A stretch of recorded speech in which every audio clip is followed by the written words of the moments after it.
ओम नमो ब्रह्मदेवाय गो ब्राह्मण हिताय च जगद्धिताय कृष्णाय गोविंदाय नमो नमः। मंगलम भगवान विष्णु मंगलम गरुड़ध्वज मंगलम पुंडरीकाक्षौ मंगलाय तनो हरि। मंगलम भगवान शंभो मंगलम वृषभध्वजा मंगलम त्र्यंबको देवो मंगलाय तनो हर। मंगलम भगवती रेवा मंगलम मंगलप्रदा मंगलम शैलस्य कन्या मंगलाय तनो सरी। बोलिए श्रीमद् भागवत महापुराण की जय। प्रिय बंधुओं, कल से श्रीमद् भागवत की कथा प्रारंभ हुई है और भागवत की महिमा बताई गई कि किस प्रकार से मथुरा वृंदावन में आकर के भक्ति जो है प्रभावशाली हो गई, युवती हो गई। आज हम भागवत महापुराण की महिमा और उनका महत्व बताते हैं और इस महत्व के अंतर्गत गोकर्ण की कथा आएगी। सब जानते हैं धुंधकारी किस प्रकार से 7 दिन धुंधकारी ने भागवत कथा सुनी और प्रेत योनि से मुक्ति हो गई। यानी मनुष्य क्या प्रेत भी मुक्त हो जाते हैं भगवान की इन लीलाओं को सुन करके। तो आज हम आपको गोकर्ण की कथा सुनाते हैं, सुनिए। कहा सूत ने संत जन सुनिए नव आख्यान, सुनकर कथा पुराण की हुआ प्रेत कल्याण। सरित तुंग भद्रा के तट पर आत्मदेव नामक ब्राह्मण घर। एक पंडित जी आत्मदेव नाम के तुंगभद्रा नदी के तट पर रहते थे। विद्या विनय युक्त विद्वाना किंतु नहीं पाई संताना। हाँ, एक समस्या ग्रस्त आश्रम में सबसे बड़ी है संतान का ना होना। यहाँ भी ये आत्मदेव ब्राह्मण बड़े परेशान थे, पर ये तो बड़े विद्वान थे और मर्मज्ञ थे, जानते थे, ज्ञानी थे और उन्हें कोई लालसा नहीं थी। किंतु इनकी श्रीमती बार बार इन्हें परेशान करती थी, कहती थी क्या कुछ उपाय कीजिए। अरे आप तो परम विद्वान हैं, बड़े बड़े महात्माओं से आपका संपर्क है, कहीं से भी कोई उपाय पूछ करके आइए, मेरे यहाँ संतान होना चाहिए। अब तो एक बार परेशान हो गया, परेशान होकर के ये भी स्वयं दुखी जाने लगे। भाई बार बार जब कोई बात सुनी जाती है तो आदमी दुखी हो जाता है। ये दुखी होकर के वन में जाते हैं और वहाँ एक महात्मा मिल जाते हैं और वो सन्यासी मिलते हैं। सन्यासी उनको एक फल दे देते हैं।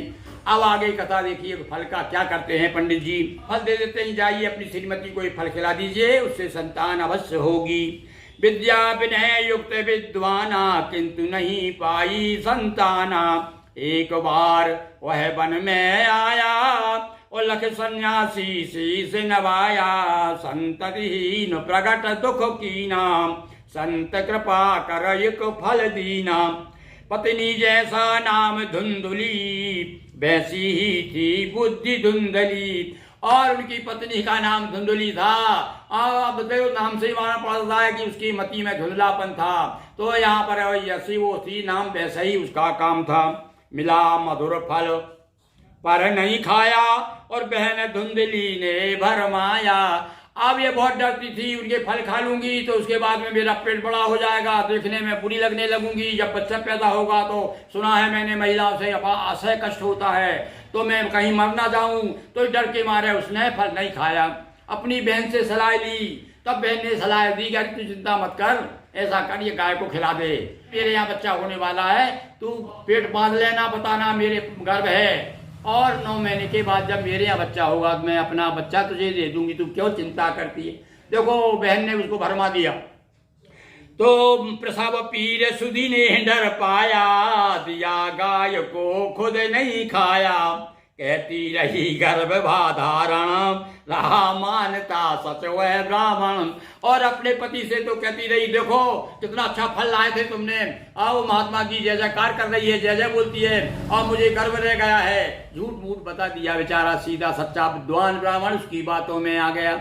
विश्वास हो गया उसे चलो अब मेरे यहाँ संतान होगी। और ये जो है इस प्रकार से नाटक करती रही, बताती रही। आज 1 महीना हो गया, 2 महीना हो गया, 4था महीना चल रहा है। इस प्रकार से तो किया बहन ने पूरा सपना, 9वें माह दिया सुत अपना, 9वें माह दिया सुत अपना। उसका ना बच्चा पैदा हुआ, उसकी बहन को उसने उसको दे दिया। क्योंकि वो गरीब रही होगी और ये थोड़ा समय संपन्न थे, तो सोचा मेरा बच्चा इसे क्या पल जाएगा। तो पुत्र धुंधकारी कहलाया, नाम सदस ही काम दिखाया। और उसका नाम तो धुंधली था ना, उसका नाम धुंधकारी रखा गया। अब वो धुंधकारी जैसा नाम था ना, धुंध ही धुंध थी उसके जीवन में भी, वैसे ही नाम वैसे ही काम। उन्हीं दिनों गोर एक शिशु जाया, और बालक कान गाय के पाया।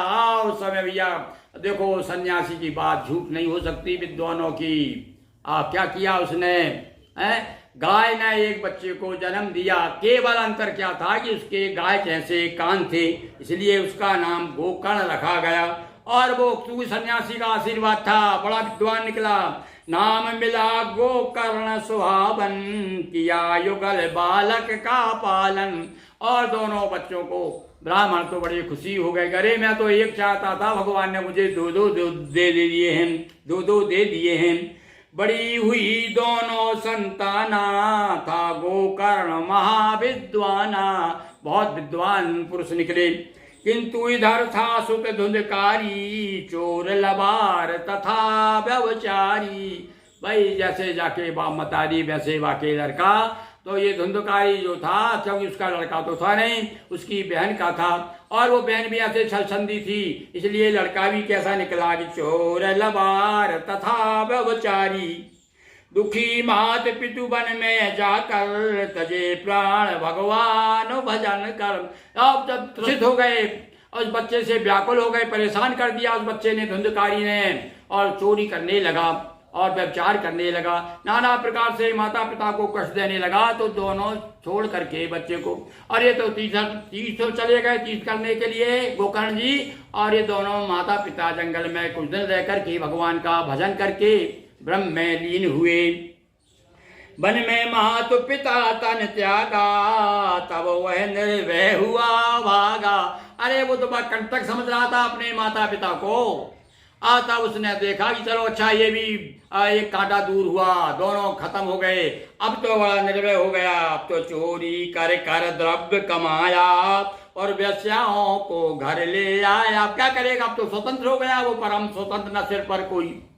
अब वेश्याओं को जो चुप चुप के जाकर के मिला करता था, अब तो धड़े गम ला करके, सरेआम ला करके वेश्याओं को अपने घर में रख लिया।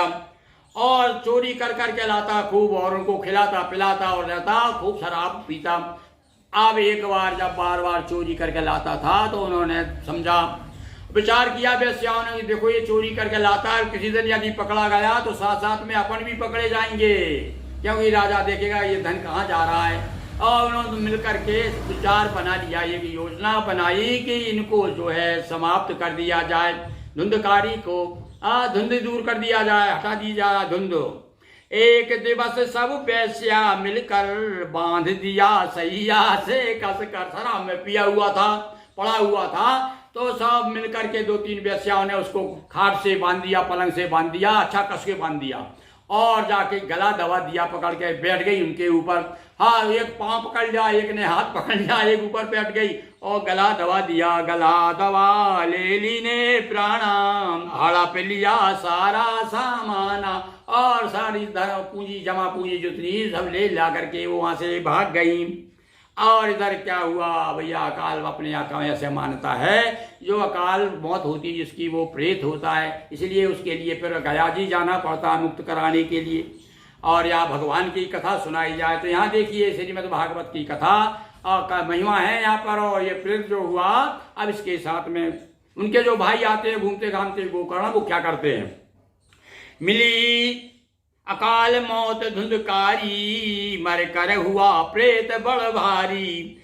और जब गोकर्ण तीर्थ से आए, प्रेत रूप में भ्राता पाए। बहुत बड़े सज्जन थे वो तो, जब उन्होंने देखा, अरे ये घर में जाकर रात के सोए तो वो नाना प्रकार के आवाज करने लगा। वो तो प्रेत था, पर ये तो बड़े विद्वान थे, महात्मा थे और सिद्ध पुरुष थे, इसलिए डरे नहीं। और जब पता लगा, अरे सब उसने खुद कहा, अरे भैया मैं तुम्हारा भाई धुंधकारी हूँ, मैं प्रेत हो गया हूँ, आप कुछ अब कृपा कीजिए, मैं भूखा मरा जा रहा हूँ, मुझे खाने पीने को नहीं मिलता।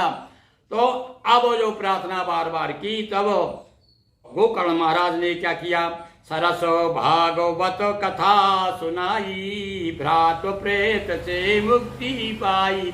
एक बांस बांध दिया, बोले तुम कहाँ रहोगे भाई, सुनो मैं कथा सुना रहा हूँ, इस बांस में रहना तुम। तो कहते 7 गठान थी उसमें बांस में, और जब कथा सुनाई तो वो एक दिन में, पहले दिन एक गठान चटक गई उसकी, दूसरे दिन दूसरी, इस प्रकार से 7 दिन में 7 गठान चटक गई और वह प्रेत से मुक्ति प्राप्त हो गई उसको। और ऐसी वैसी मुक्ति नहीं हुई, विमान आए बताते वहां से, भगवान ने वहां से भेजे और स्वर्ग से विमानों में बैठ करके, और बड़ा देव स्वरूप होके गया। सरस भागवत कथा सुनाई, भ्रात प्रेत से मुक्ति पाई, प्रेत योनि से पा छुटकारा, चढ़ विमान गोलोक सिधारा। और भैया केवल अब गोकर्णनाथ जी के बाद में, कुछ बाद में, बहुत समय के बाद में गोकर्ण जी के लिए भी विमान आया कि महाराज आप भी चलिए। देखो संत पुरुषों की क्या पहचान बताई है। ये संत जो होते हैं वो सबको साथ लेकर चलते हैं, अकेले अकेले नहीं खाते, बांट कर खाते हैं। कहने लगे मैं अकेला नहीं जाऊंगा, मेरे गांव वाले जो जिन्होंने कथा सुनी भैया उनको भी साथ ले चलूंगा। तो कहते भैया पूरा गांव जो है भगवान की कृपा से सबके लिए विमान आया, सब लोग गोलोक को जाते भाई। सुनी भागवत 7 दिन हुआ प्रेत वह मुक्त, सुलभ लोक परलोक हो सुने जो भक्ति युक्त। वृंदावन कृष्ण चंद्र की जय, नर्मदा मैया जी की जय, हर हर महादेव शंभो। दोस्तों वीडियो को लाइक करें, शेयर करें, चैनल पर नए हो तो चैनल को सब्सक्राइब करें। बहुत बहुत धन्यवाद।